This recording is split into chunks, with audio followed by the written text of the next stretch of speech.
Estoy con la doctora Cristina Oviedo, abogada laboralista de Payet, Rey, socia del estudio Payet, Rey, Caubi, Pérez, abogado. ¿Cómo está, doctora? Muy bien, muchas gracias por la invitación. Sube la temperatura, la gente comienza a salivar cada vez que se acercan a las llamadas fiestas patrias por la famosa gratis. Así es. Y esto, me imagino que usted recibirá muchas consultas sobre si tengo derecho o no tengo derecho, cuándo me tienen que pagar, qué pasa si no me pagan, etcétera. Efectivamente, es un tema que en estas fechas preocupa a todos.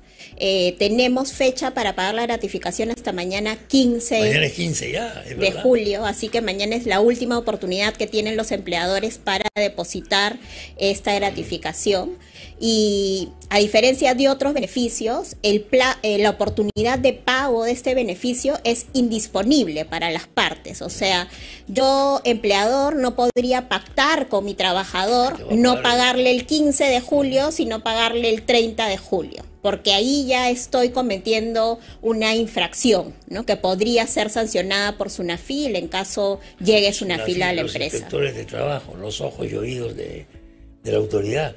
¿Por qué no se puede pactar eso? ¿Qué pasa si yo convenzo a un trabajador o el trabajador me convence a mí o lo que sea? Igual voy a cobrar. Sí, porque ese beneficio en particular así ha sido diseñado, ¿no? Sí. Para pagarse en la quincena de julio obligatoriamente. No puedo convenir. ¿No se puede transar otra fecha? No puedo convenir otra cosa. Si yo lo pago el 16 de julio, ya incurría en una infracción. Estoy en una infracción. Exactamente. ¿Que me puede costar qué? ¿Multa?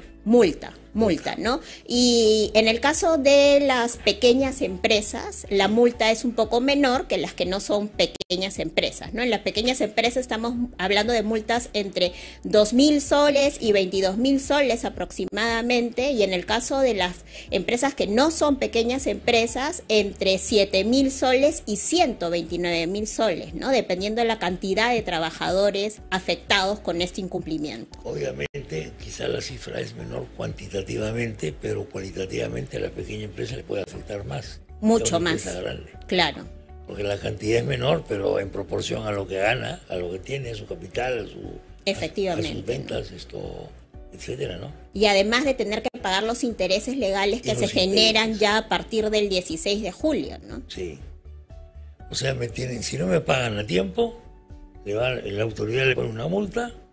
Y el día que me paguen tiene que ser más intereses. Exactamente, ¿no? Y SUNAFIL normalmente hace operativos ya prácticamente agendados, ¿no? Ya. Entonces, que empiezan a partir de seguramente la siguiente semana para verificar si es que se ha cumplido con este beneficio. Y ahora hay un tema importante, ¿no? Que SUNAFIL ahora está utilizando la inteligencia artificial. O sea, antes no tenía ese mecanismo.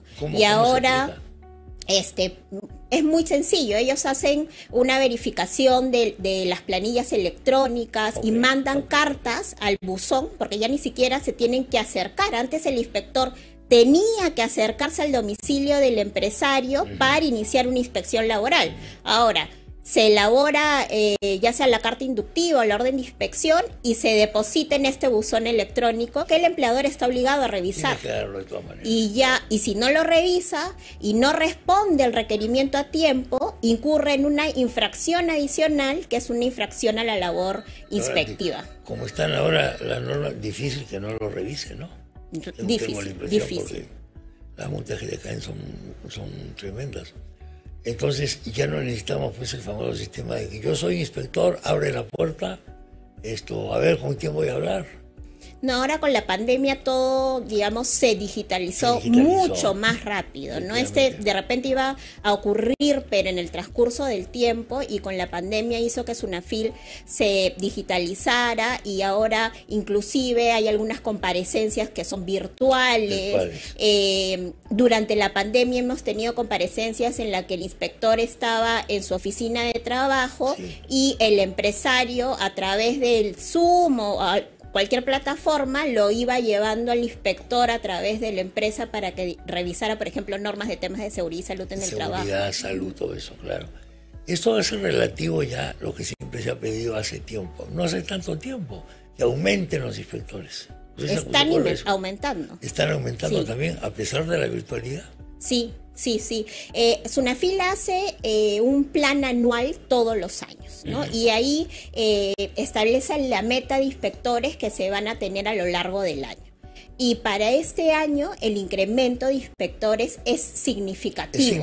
Significativo. Lo que va más o menos un 20%. Y lo que va a incrementar las inspecciones es mucho, y además están creando cuadros especializados, ¿no? Antes no se tenía tanta especialización en los inspectores. Ahora hay cuadros especializados en temas, por ejemplo, de seguridad y salud en el trabajo. Inspectores que solamente ven ese tema. Especializados. Exacto. En seguridad y salud. Que es un tema muy técnico, además. Antes el inspector era generalista. Sí.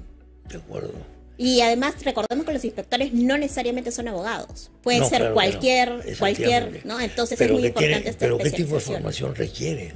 ¿Cuánto tiempo tiene que ser formada una persona para que yo lo pueda considerar, que la autoridad lo pueda considerar un en realidad, digamos, yo creo que en la Sunafil la especialización se va teniendo a lo largo de tu vida como inspector, ¿no? Hay que pasar un curso, pero no es que entren especializados, sino que se van haciendo en la carrera, ¿no? Y en el tema de seguridad y salud en el trabajo, por ejemplo, sí vemos muchos ingenieros, ¿no? Ingenieros especialistas o vinculados a esta rama del derecho, ¿no? Vinculado al tema penal, ¿hay casos de denuncia de corrupción de inspectores? ¿Conoce usted algún caso? En particular no he tenido temas de corrupción en inspectores. En mi práctica los inspectores normalmente trabajan bien, ¿no? A veces sí algunos temas de desconocimiento de normas, pero se entiende porque entendemos que no todos son abogados, pero lo mucho que hay, o sea, lo que ha ayudado fundamentalmente a Sunafil es el Tribunal de Fiscalización Laboral, ¿no? Que es esta entidad que no existía, y ahora sí existe, y que es la que resuelve en última instancia determinados casos, ¿no? Eso ha ayudado a tener un poco más de predictibilidad al momento de resolver casos ante Sunafil, los procedimientos sancionadores, y también te da como que precedentes de observancia obligatoria. Entonces uno cuando inicia un procedimiento sancionador en virtud de una inspección ya sabe más o menos cuál es el criterio que va a tener la autoridad en última instancia. Ya no está tanto, ya no es solo el inspector quien lo revise, ¿no? Tenemos un tribunal que tiene mucho más conocimiento y que puede resolver de mejor manera, ¿no? ¿Diría usted que en general hemos mejorado en los últimos, 20 años? La aplicación del derecho laboral. Sí, ha habido una mejora. Ha habido una mejora. Sí, todavía hay fallas, ¿no? Como todo, pero sí se ha mejorado significativamente el tema de las inspecciones, ¿no? Por eso los empresarios tienen que estar muy alertas, porque ahora es más fácil que Sunafil llegue y por lo tanto tienen que cumplir con todas las normas laborales, ¿no? Para evitar incurrir en infracciones y ser sancionados. Claro, estamos hablando del sector formal, por llamarlo de alguna manera, del trabajo, porque este es un país de una informalidad tremenda, que parece que es el gran obstáculo que tenemos. Sí, bueno, lamentablemente la Sunafil llega al sector formal, ¿no? No llega al sector informal, y esa es la verdad.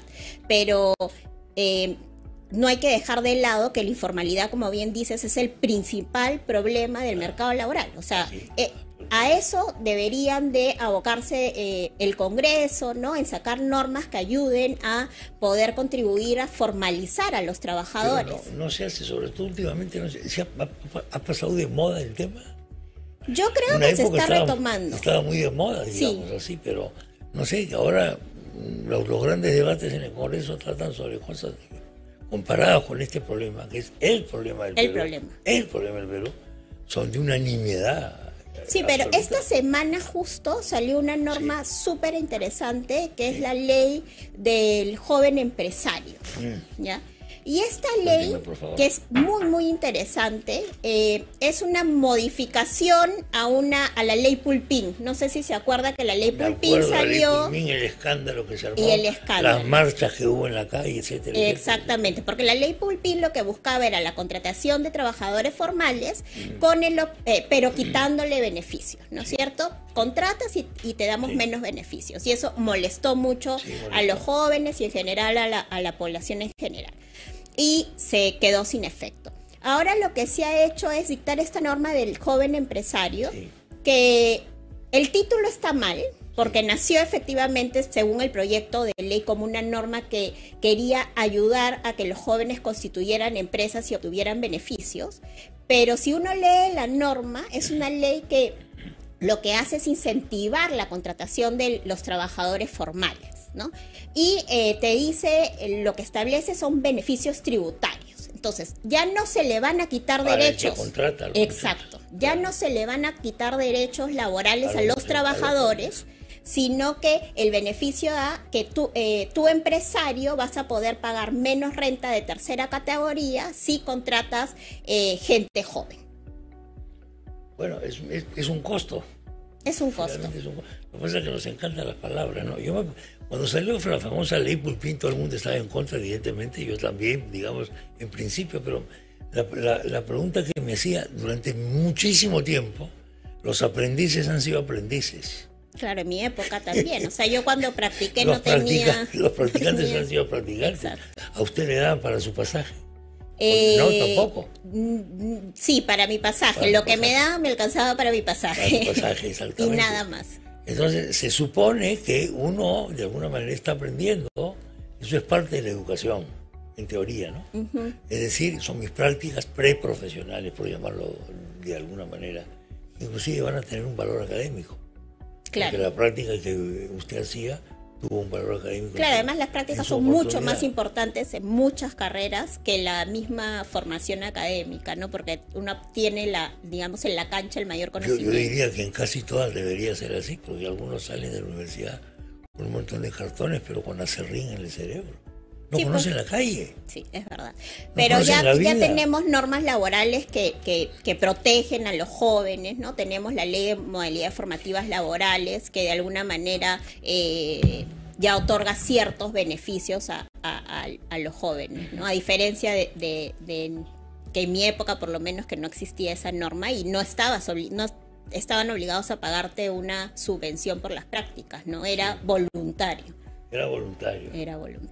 Claro, había, por ejemplo, en materia de abogacía, ciertos estudios de abogado eran más atractivos que otros para practicar, lógicamente. Sí, pero uno, en verdad, en mi época, al menos lo que yo veía era dónde es que a mí me gustaba practicar para aprender, que cuánto me van... Absolutamente, el criterio ha sido ese. Sí. Lo que pasa es que ahora hay un cambio de lo que entendemos por jóvenes. Está lleno de derechos. Sí. Absolutamente lleno de derechos. Exacto. Si dos chicos van con una pistola al colegio, entonces es el Estado el que tiene que intervenir. Estaba escuchando esa conversación. Oiga, sí. Es una cosa insólita. Es insólito. ¿De qué casa vienen estos chicos? Sí, pues. ¿O son pistoleros profesionales? Ahora es muy fácil echar la responsabilidad a otros antes de mirar nuestra propia responsabilidad, ¿no? En ese caso, como padres de familia, por ejemplo, ¿cuál es mi responsabilidad frente a mis hijos que están teniendo estas armas? Yo tengo que responder por esa responsabilidad. No sé ante quién. Pero eso tiene una connotación legal. Sí, definitivamente. Yo como padre de familia, o sea, el chico es inimputable, por llamarlo de alguna manera. Quien asume la responsabilidad son los padres. Es el padre de familia. Pero acá los padres de familia salen en una marcha para decir que esos chicos no vayan al colegio y la responsabilidad de quién es del Estado. Porque el Estado es el que tiene que pagar esas cosas de... Para detectar no sé cómo se llama eso. Bueno. En fin, volviendo al tema de la gratificación, ¿por qué es tan rígido el tema de que la fecha es inamovible? Es una cosa casi simbólica, psicológica. Sí, porque ya todos los trabajadores esperan su gratificación por fiestas patrias, esperan su gratificación por Navidad. Y es algo que esperan realmente con ansias muchos trabajadores, ¿no? Entonces la norma así se diseñó, estableciendo esta indisponibilidad para las partes, ¿no? ¿Desde cuándo tenemos la norma? Ya hace varios años, varios años. Continuamos con la doctora Cristina Oviedo, abogada laboralista, socia del estudio Payé, Rey, Caubi, Pérez Abogados. Hemos comenzado hablando de la gratificación, cuyo plazo vence mañana. Yo me había olvidado de que mañana ya es 15 y tiene que pagarse hasta mañana a las 0 horas del día 16, sí o sí. Luego hemos estado conversando de otros temas importantes, como el rol de la SUNAFIL, que cambia en nuestro país y mejora, entre otras cosas, por el aumento de la virtualidad. Y hay un tema que no puedo evitar preguntarle a la doctora, y es lo de la huelga de Hollywood. En Hollywood se están sumando los actores a la huelga de los guionistas. Es la huelga más grande que hay en Hollywood desde que el secretario general del Sindicato de Trabajadores de Hollywood era Ronald Reagan. Sí. El año 60 y tantos. Bueno. Y uno de los puntos que a mí más me ha llamado la atención es que están protestando porque se sienten desplazados, potencialmente por lo menos, por la inteligencia artificial. ¿Qué va a pasar con el mundo laboral con la inteligencia artificial? Efectivamente, ¿no? Esta huelga es interesante por los dos aspectos que comentas, ¿no? Porque se han plegado los actores, que eso no ocurre desde el año 1960, o sea que es algo histórico. Y el otro hecho relevante es que están protestando, por así decirlo, contra la inteligencia artificial, ¿no? Los guionistas, que son quienes iniciaron esta huelga, dicen que están siendo reemplazados por la inteligencia artificial y creen pues que de alguna manera van a ser desplazados, ¿no? Y por eso quieren que se les aseguren su continuidad laboral en este mercado. La inteligencia artificial es un tema que definitivamente se está insertando de manera rápida en el mercado laboral, ¿no? Pero creo que no hay que dejar de vista que de todas maneras el ser humano es importante para llevar a cabo las actividades, ¿no? En el caso de los guionistas, como ayer escuchaba en la declaración que dio la presidenta del sindicato, ¿no? Que decía, esta industria no es nada sin nosotros, ¿no? Entonces, no hay que perder de vista que el ser humano de todas maneras es importante. La inteligencia artificial es una herramienta o la deberíamos de tomar como una herramienta que nos va a permitir hacer un mejor trabajo, pero que no, definitivamente creo que todavía no podemos ser reemplazables. Como todo cambio tecnológico, siempre se levantan muchos temores. Exacto. Estamos ahora en el umbral del temor. De la incertidumbre, ¿no? La incertidumbre. Siempre ha ocurrido, ¿no? Siempre es cíclico. Por ejemplo, en la rama del periodismo, le pongo un ejemplo que es de hace muchos años ya. Hay un famoso diario en español que es el diario El País. El diario El País un día decide poner computadoras, lógicamente en lugar de las máquinas de escribir. ¿Y qué fue lo que pasó? Que el grupo de periodistas veteranos, que eran los que tenían más experiencia, escribían mejor, en fin, todo lo que se puede pensar, dijeron que ellos sin ruido no podían escribir, porque ellos necesitaban el sonidito de la máquina de escribir. Entonces la empresa tuvo que hacer lo siguiente: traer a unos técnicos para que le pongan ruido a las computadoras. Al teclado. Eso fue una cosa, eso yo lo vi. Estoy hablando del año 74, 75, por ahí, 76.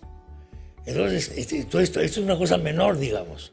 Pero, por ejemplo, los cambios tecnológicos en el periodismo han desplazado lo que eran los montajistas, cuando montaban en una mesa de luz que se llamaba, las placas estas, ¿no? Eso antes desapareció completamente. Todo se hace en la computadora. Sí, pues. Oiga, se crean también nuevas profesiones, ¿no? Se da el paso a crear nuevas, o sea, un mercado laboral distinto, ¿no? Hay definitivamente, de repente, profesiones que ya no van a tener la misma acogida que tenían antes, ¿no? Entonces, se abre por ahí también un mercado laboral interesante, ¿no? Le pregunto, ¿cuándo va la inteligencia artificial a dictar sentencias en controversias judiciales? Esperemos que nunca. Se lo pregunto por lo siguiente, ¿ah? Yo le meto por un lado un programa o algo con, bueno, la ley la conoce porque la ley se va al peruano o al libro del código tal y... Claro, ya no necesitas insertarla porque la busca de la red. Ellos ya tienen eso. Lo que tengo que insertar son los hechos, las cuestiones de hecho, digamos, y las cuestiones de derecho más o menos. Y de pronto vamos a encontrar que esa es una solución a problemas. Por ejemplo, el problema de la corrupción, digo yo. ¿Se va a combatir? ¿La inteligencia artificial nos puede ayudar en eso? Espero yo que la inteligencia artificial no reemplace a los jueces, ¿no? Pero sí, definitivamente yo creo que eso o sea, la inteligencia artificial va a ingresar de todas maneras. Ya está ingresando. Exacto, ¿no? en todas las esferas, en todas las prácticas, ¿no? Pero espero que sea usado como una herramienta de ayuda, claro, y no como un reemplazo de las autoridades judiciales, ¿no? Repito algo que creo que ya he contado acá. Hay un chino que es el Premio Nobel de Literatura año 2012. El otro día se le da un homenaje a un colega de él. Él no es Premio Nobel, pero también es un tipo. Y el Premio Nobel, lee un discurso muy aplaudido. Y al final del discurso, al final de los aplausos, dice: ¿saben quién ha escrito esto? Maestro, que no sé qué. No, maestro no, la inteligencia artificial. Él le dio ciertos insumos. Y lo hace perfecto, sí. Y lo hace perfecto. Entonces yo ya no sé qué pensar. Sí, todavía en el derecho, oiga, hay... Es un desafío para el derecho. Sí, es un desafío para el derecho. De todas maneras, es algo que hay que tenerlo en cuenta. Pero creo que es como actualmente como cuando uno de repente quiere traducir algo y se mete al Google Translate y te sale una traducción que podría ser, ¿no? Más o menos, ¿no? Ha ido mejorando. Ha ido mejorando, pero hay aristas que todavía el ser humano, el abogado que sobre todo conoce, ve el día a día de la práctica, puede y lo debe hacer mucho mejor, ¿no? Cuando uno lee las traducciones de Google, siempre hay una cosa medio rara, hay una cosa rara, ¿no? Que dice, o sea, de repente puedes comprenderlo, pero no es pues, ¿no? Lo correcto. Ahora, eso... Cuando comenzaron las primeras traducciones de Google era una cosa ridícula, desastrosa. Sí, es verdad. Una cosa desfachatada completamente. Es verdad, ahora ha mejorado. Y hay otras herramientas también, ¿no? Que contratar al traductor. Bueno, el derecho laboral es cambiante, tiene mucho que ver con la cuestión social, etcétera. ¿Tenemos demasiados regímenes laborales en el Perú? Muchos.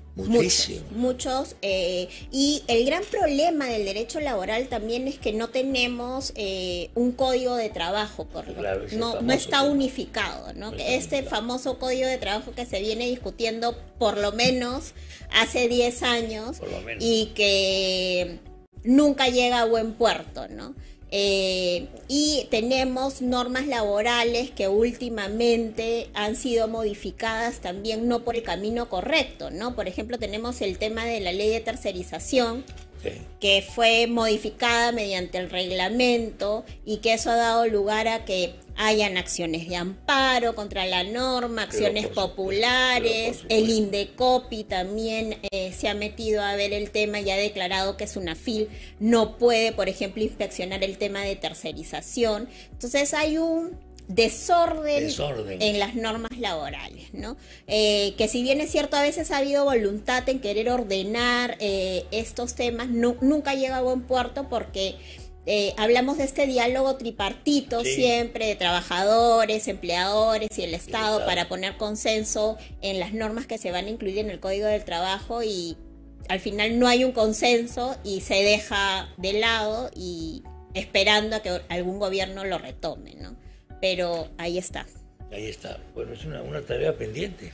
Siempre discutimos esto y en el Congreso la verdad que hay tantos intereses. Está muy politizado el tema también. Está muy politizado.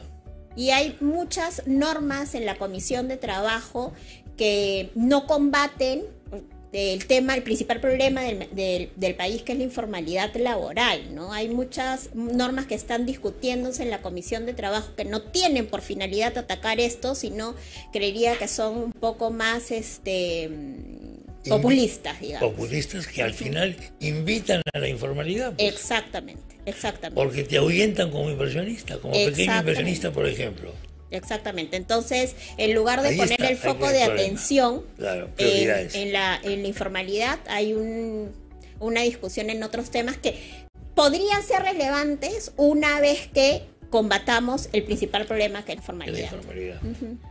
Doctora Cristina Oviedo, gracias por la visita. Muchas gracias por la invitación. Gracias. La doctora Cristina Oviedo, abogada laboralista, socia de Payé, Rey, Caubi, Pérez, Abogados.